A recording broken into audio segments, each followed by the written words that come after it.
Bienvenue sur un nouvel épisode de Bleu, Blanc, Rouge Podcast. Aujourd'hui, il sera question d'un peu l'actualité qui s'est passée dans la dernière semaine, dans les deux derniers matchs du Canadien de Montréal, des joueurs qui ont participé, de comment mon ressenti sur les joueurs. Donc pour commencer, on va commencer avec Raphaël Harvey-Pinard. RHP, dans les deux premiers matchs, a réussi à accumuler 2 passes en 2 matchs. Mais c'est pas nécessairement le nombre de points qui nous intéresse avec Harvey-Pinard, c'est plus comment qu'il a eu ces points-là et comment qu'il travaillait sur la glace. On le sait, il va littéralement devenir un couteau suisse pour le Canadien de Montréal dans les futures années et qui va être capable de jouer sur les premiers trios de l'équipe. Mais là, ça reste encore à prouver aux entraîneurs. Je pense qu'avec les deux premiers matchs, il commence un petit peu à se faire une place dans les noms qui pourraient remplacer un Anderson sur un premier trio, ou même que vu maintenant qu'il faut savoir que là, je tourne après le match contre les Blackhawks, donc on sait que Dak s'est blessé, donc ça pourrait peut-être être Harvey-Pinard qui remplace Dak sur le deuxième trio.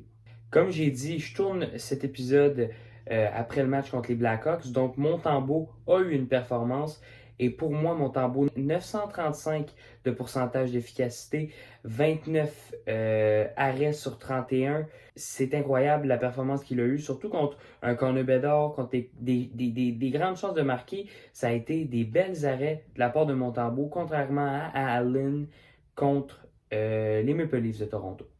On le savait, Caulfield allait connaître une bonne saison, mais il nous démontre l'étendue de son talent et comment que la blessure à l'épaule ne l'a pas atteint avec 2 buts en 2 matchs pour commencer la saison. Pour moi, Caulfield va connaître toute une saison avec le Canadien de Montréal, même si, comme plusieurs peuvent le voir, Suzuki ne te met pas dans le trouble, mais on voit pas le Suzuki qui était là l'année passée. Suzuki est un petit peu dans l'ombre en ce début de saison, peut-être parce qu'il est beaucoup protégé, mais pour moi, Suzuki présentement n'est pas en train de rendre ses alliés meilleurs. Et c'est surtout que Suzuki, quand il est jumelé avec un Anderson, il est moins bon parce que Anderson n'est pas fait pour aller sur le premier trio avec Suzuki et Caulfield à cause que Anderson est plus un joueur nord-sud et Caulfield et Suzuki sont plus des joueurs de périphérie qui vont faire des jeux, qui vont faire des jeux de passe avant de se rendre au filet.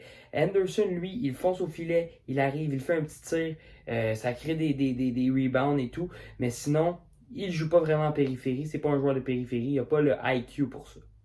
Comme plusieurs l'ont vu, que ce soit sur les réseaux sociaux ou en direct à la télé, on a vu Arber Xhekaj se battre contre Reeves. Il est venu à la défense de Kaelin Goulet qui s'était fait frapper dans le dos par Reeves, une mise en échec violente. Il est venu à la défense et c'était un combat plus ou moins fair, on va dire. Mais je pense vraiment qu'il va y avoir une round 2. Je pense que Xhekaj va être capable de défendre ses coéquipiers tout au long de sa carrière. Pour moi, Xhekaj, on est en train de voir l'émergence d'un des plus grands batailleurs de la Ligue dans les prochaines années à cause de sa force physique, à cause qu'il n'a pas froid aux yeux. Dès l'année passée, on l'a vu contre Cashin, il n'a pas eu froid aux yeux. Il a sauté dessus littéralement et il a débarbouflé. Là. Je sais pas quelle expression utiliser, mais il l'a battu à plat de couture. Là. Il n'y a pas eu de bataille. Là. Avec Reeves a donné quelques coups et ensuite Xhekaj s'est fâché, l'a poussé sur le filet. Mais sinon, Reeves n'a pas fait grand-chose. Xhekaj est vraiment un shérif. Tant qu'à être sur la lignée des jeunes, autant parler de Slavkovski. Slavkovski, son début de saison, ses 2 premiers matchs ont beaucoup impressionné la galerie. Pour moi, Slavkovski, il n'est pas le même que l'année passée. Il garde la tête haute, il protège sa rondelle et fait des jeux de passe plus pensés. L'année passée, il voulait se débarrasser de la rondelle pour ne pas faire d'erreur. Et ça lui en faisait faire un petit peu. Là, cette année, réfléchit plus avec celle-ci, fait des passes à ses coéquipiers pour venir créer des jeux. Et il crée lui-même ses lignes de passe et ça lui offre des chances de se montrer et de se développer. Je sais pas si vous avez vu, mais Joshua Roy est dans la Ligue américaine. Et présentement, en 2 matchs, il a 2 buts et 2 passes. Joshua Roy, j'en parle beaucoup.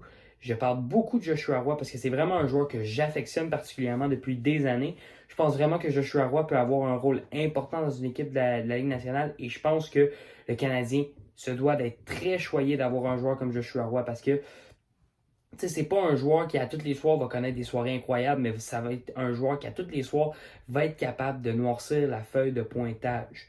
Tous les soirs, il va être capable de mettre des points sur le tableau et de te donner quelque chose.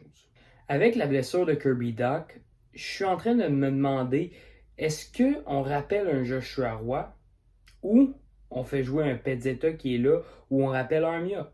Je suis en train de me demander ça parce que Joshua Roy, dans les 2 premiers matchs, a démontré qu'il a un niveau de professionnel. 2 buts, 2 passes à ses premiers matchs professionnels, c'est quand même très très bon. C'est justement ça qui me pousse à réfléchir. Est-ce que Martin Saint-Louis et Kent Hughes devraient décider d'amener Joshua Roy, l'essayer quelques matchs, et si ça ne fonctionne pas, d'après ça, ramener un vétéran qui va venir combler le poste de Dak? Parce que selon moi, Joshua Roy est prêt au niveau de la Ligue nationale. On l'a vu dans le camp d'entraînement. Il a joué contre des hommes. Il joue contre des hommes présentement dans la Ligue américaine. Et il a un bon niveau de jeu. Donc, pourquoi pas l'essayer avec le Canadien, ne serait-ce que quelques matchs. C'était tout pour l'épisode du Bleu Blanc Rouge podcast d'aujourd'hui. Si ça vous a plu, n'hésitez pas à lâcher un petit like, à vous abonner et à me poser des questions dans les commentaires que je pourrais répondre dans les prochaines vidéos. C'est ciao!